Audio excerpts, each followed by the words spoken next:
Mike Trout, Rookie of the Year, a 3-time MVP, 11-time All-Star, 9-time Silver Slugger, 2-time All-Star Game MVP, Major League Player of the Year, Wilson overall defensive player. Games, 1,648 played in the MLB. Pretty darn good. Plate appearances, 7,203. Playoff plate appearances, 15. Let me say that again.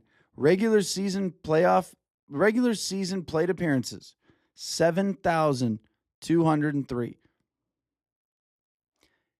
Playoff plate appearances, 15. He's 1 for 12 with a home run in his career. He spent his whole career with the Angels. He made the playoffs one time. They got beaten 3 games. End of story. See you later. Have a good one.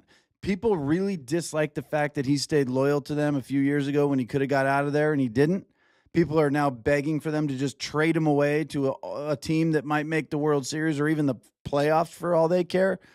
Give the best player that we've seen in a long time, and certainly one of the top 10 of this generation and maybe any generation at his peak. Give him a chance to get to the playoffs. Let him taste that. Let him see what the World Series feels like. If he gets a ring, amazing. People are just like begging the Angels, and they dislike the Angels for it. They hate the Angels for not doing this. And I think the Angels honestly tried. They really did. They got Ohtani, they got Poole, they got a lot of guys that just didn't pan out. The Rendon. I don't think it's a lack of effort on the Angels' part. I hate to throw them out there and be like, they didn't do it. Maybe they didn't, maybe they did. But either way, Mike Trout will go down as one of the best players ever with zero, basically, playoff experience. And that's crazy to think about. That's crazy. But on the other side of that coin, you have the Dodgers. Ohtani also, which is almost easy to forget now, probably for everybody other than the Angels fans, was with the Angels for 6 years. Ohtani was with the Angels for 6 seasons before he came to the Dodgers. In those 6 seasons, Rookie of the Year, 2 MVPs. He finished 4th in the Cy Young voting one time.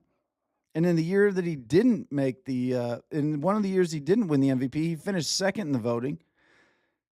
3 All-Star appearances. 0 playoffs. 0 playoff games with the Angels in 6 years for what are really 2 of the greatest players to ever play this game. Ever. And people hate this organization for it because they wasted 2 of the best talents we've ever seen. Now, Ohtani gets traded. No, he doesn't get traded. And I also am going to give my flowers to the Angels on not trading Ohtani. But this is probably part of why they don't win. Could they have traded him and got some really, really good guys for him? Yeah, they could have. But I do respect the fact that they just decided we're not going to go down as the team that traded the greatest player of all time. We're going to give him our best offer, and we'll just let him sign with someone else. So now the Angels, at the very least, don't have that on their back to say, yeah, we traded him away for a couple guys that didn't pan out, because nobody pans out in the Angels organization for the past several years. They have a very good young group now, and I think they're going to be all right.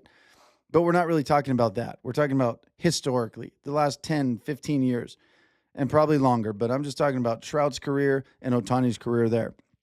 Now, this is kind of a damned if you do, damned if you don't. Here's what the Dodgers are doing. The Dodgers are doing something that I think other teams should take a look at, because it's not what you think. Oh, it's not deferring money. It's not buying. It's not buying your team. That's not what I think they're doing. I think it is, but I'll tell you why I think they're doing it and why I think every fan on the planet should respect it. Because every fan, I think, feels the exact same way about Mike Trout. They look at his career, they look at his 3 playoff games, and they're sad for him. It's a wasted talent. That's all it is. And not personally, because he has done his job, but it's a waste for a guy like that to not get to taste the postseason every year. He's that good. He should be on a contender every single year. Now, the Dodgers sign the best player this game might ever see. Maybe he will be the best ever, Ohtani. They signed him for 10 years, and they put $700 million into this man in what is clearly a business move because they've made that money back already, and he's got 8 years left on his contract, and he's just going to keep piling money in for the Dodgers, which is why that contract is the only one that is that expensive that makes sense. Juan Soto is going to be a fucking money pit for the Mets. Stupidest signing I think I've ever seen in my entire life. $770 million. For what? Ohtani brought all of Japan. Ohtani brought money. Juan Soto brings nothing to the clubhouse, nothing really to, I don't know, what does he bring internationally? Not the Dominican. He just doesn't bring anything Ohtani brings financially. Fine. That's not what we're talking about here. Ohtani is with the Dodgers. 10 years, $700 million. The Dodgers looked at Ohtani and said, we have one goal. Do not waste the 10 years that we have as an organization with the greatest player that may ever play this game. Go out and get everybody. Go out and get whatever we need. Go out and win as many championships in the next 10 years as humanly possible for this team, and then we'll figure it all out later. But while we have the greatest player in his prime, we are going to maximize this guy's career. Why that's so hard for people to appreciate is beyond me. I think it's crazy. I think it's absolutely crazy. The culture they've created, the culture Ohtani has brought to this clubhouse, and the other Japanese guys in Yamamoto. I mean, the culture that Yamamoto brought of, hey, we're out here to win and nothing else. I don't care what it takes. I'll throw tonight. I'll throw tomorrow. I'll throw the next night. This is the World Series. I don't care. We made it this far, and we're going to finish the job. Losing is not an option, right? You don't see that today. I can't pitch today. I threw yesterday. This, to me, is the Dodgers doing what everybody would have loved to see the Angels do for Mike Trout and Ohtani when they had them both. Go get all the guys you need. Figure it out. Do it smart. The Angels tried. They picked up some guys that did not pan out. The Dodgers are smart. I feel like they're meticulous with what they're doing. They're not just grabbing guys to grab guys because they're big names. They look at their needs. They look at what they do. They spent 2 off seasons building, one in Ohtani, and last year it was everybody else. They just got everybody else that made sense. They got a pitching staff that allowed them to throw 4 starting pitchers in Game 7 of the World Series. People are going to look back at that game and go, you're telling me they threw 4 starting pitchers in the Game 7 of the World Series and all 4 of them are Cy Young worthy? You're telling me they threw Blake Snell, they threw Ohtani, they threw Glasnow, they threw Yamamoto in one game? And it was the last game of the series when all those guys had already thrown recently? Yeah. Number one, that's what they stockpiled with. Good players. Number two, that's the approach they took to the season. Whatever it takes. Next man up. Be ready. I don't care what happened yesterday. I don't care if you threw last night. I don't care if you threw 2 days ago and you normally don't throw until 4 days rest. We're here. Get it done. So far, Ohtani's been there for 2 years. He has 2 MVPs and 2 World Series championships. The Dodgers refuse to waste this man's career. And while everybody's sitting here saying they're ruining baseball, on the other side of that coin, they would be calling them huge losers, just like they look at the Angels and go, they're losers. They had the best player of the generation on their team, and then they had the other best player of any generation on their team at the same time. And in 6 years, they didn't take either of those guys to the playoffs. The Dodgers said, let's not be those guys. We are not stupid enough to sign one dude and then nobody else. If you're investing $700 million in one guy, you better build around him because this is baseball. One guy can't do anything for you. It takes a team. It takes 25 guys on the roster. It takes 9 guys on the field. It takes 9 guys in the lineup. So to watch everybody rip the Dodgers with their deferred payments, which are legal and have been happening for as long as anybody knows, just not at the rate the Dodgers are doing it, But the thing is, if you're willing to forfeit that much money up front and get it on the back end, it's because you want to go there. Edwin Diaz was in New York with the Mets. He was dominant there. They had their walkout intro music for him. Cohen, the richest guy in baseball, just paid Juan Soto $770-something million. And the Dodgers come around and offer your guy 3 years, $69 million. You offer him 3 years, $66 million, which God knows you can go an extra 3 to match the offer and an extra 30 if you really wanted to, make it 99. Hey, they're going to give you 23 a year. We'll give you 33. Keep the best closer in baseball. It's right now and maybe in history when you stack up his numbers to some of the greatest. The thing is, there's a culture that was built in LA, and it's a winning culture. It's where superstars are going right now to go win a championship, play with a team that knows how to get it done. The atmosphere, everything about the Dodgers right now is a team that has done it right. They've built a culture for the past 10 years, and they've built it by, yes, getting very good players, but that's not enough. If you could just buy a culture, then what happened to the Mets last year who spent the most money? What did they buy? They bought Juan Soto. They bought a bunch of other guys that didn't gel. They didn't vibe. There's clearly tons of reports about these guys not getting along. They spent $770 million on a guy that says, listen, guys, I just want to come here, do my work, win, and get out of here. I'm not going to be hanging out in the clubhouse. I want to be with my family. There's no camaraderie, it sounds like. And that, to me, is such a waste in baseball. You're not going to win that way. You're just not. And I know Soto won when he was 19. That was with the Nationals, and I guarantee he was much different.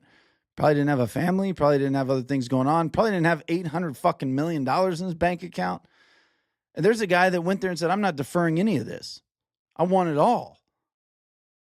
So one guy says, I'll take $700 million. I'll take 2 a year. You know why? Because I want to win. So take that $68 million you would be spending on me and spread it around to all these other guys. There's not one guy on the Dodgers, other than maybe Ohtani, that every team in the league couldn't afford the contract the Dodgers gave those guys. They could all afford it. Everybody in the league could at least afford one of those guys. So what's the reason that they didn't say, let's offer him this, let's offer him that? Yeah, we might get one guy, but hey, we got our guy. Nobody did it.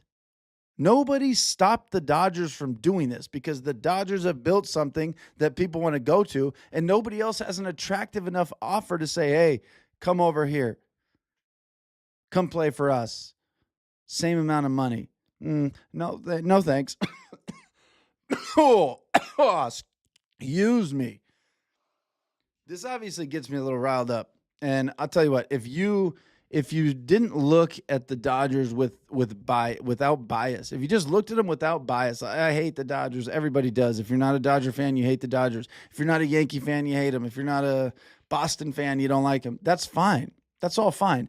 But if this was your team, if it was your team that you loved that got the best player on the planet for 10 years, and then they did everything they could to make sure that they maximized that guy's career by putting other unbelievable players around him and ensuring that, hey, this guy's going to get his.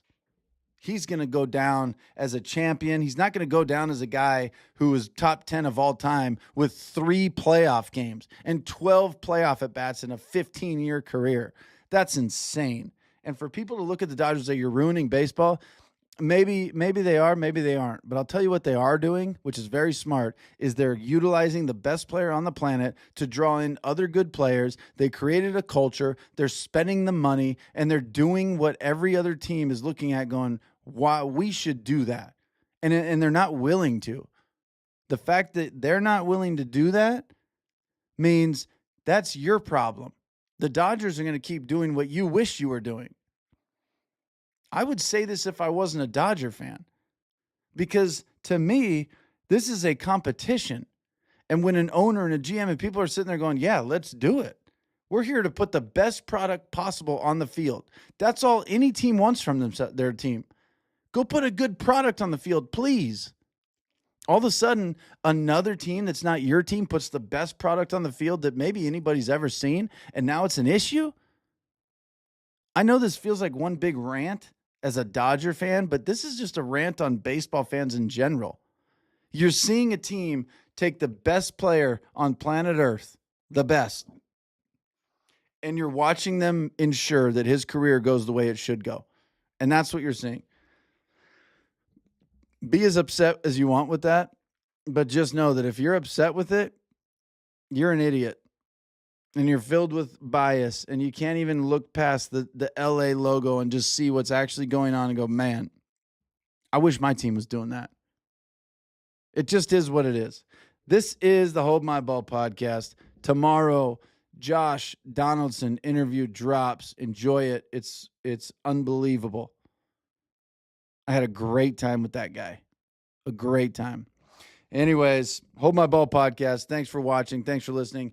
As always, guys, hit the subscribe button, hit the follow button, hit the share button, hit the download button, hit whatever button doesn't cost you any money and also supports me and this podcast. That is my favorite thing in the world, when you guys can support for free.